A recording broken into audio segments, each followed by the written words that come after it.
அந்த மகாவிஷ்ணு வஞ்சகமாவனுடைய பட்டம் பதவி புகழ் செல்வாக்கெல்லாம் நிர்மூலம் பண்றதுக்காக வந்திருக்கிறான், நீ ஏமாந்துடாதேன்னு சொல்ற போது அந்த பகவானே என்கிட்ட கேட்கிற போது அந்த புண்ணியத்தை நான் அடைஞ்சே தீருவேன், நான் கொடுத்தே தீருவேங்கிறார். உடனே அந்த 3 அடி மண்ணு கொடுக்கறதுக்கு தார வார்த்தை கொடுக்கணும். அந்த தார வார்க்கிறதுக்காக அந்த கெண்டி அந்த தண்ணீரை கொண்டுகிட்டு வரக்கூடிய அந்த கெண்டி சொம்புக்குள்ள போய் சுக்கராச்சாரியார் வண்டு ரூபத்துல போய் அந்த துவாரத்தை அடைச்சுக்கிறார். பகவான் இதை புரிஞ்சுக்கிறார்.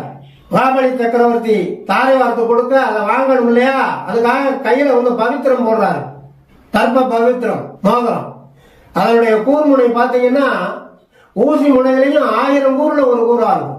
அந்த பவித்திரத்தினுடைய கூர் முனையினால உள்ள விட்டு கிளறாரு. சுக்கரன் அந்த கண்டிக்குள்ள இருந்துகிட்டு எப்படி தண்ணி வெளியே வருதுன்னு பாக்குறேன், என்ன பண்றாரு இந்த புள்ளம் நீங்க பாக்குறேன்னு சொல்லிட்டு ஒரு குருன்னு பாத்துக்கிட்டு இருக்கும் போது அவர் கண்ணுல இந்த பவித்திரத்தினுடைய நுனியை விட்டு கிளறுனா ஒரு கண்ணு பொட்டையா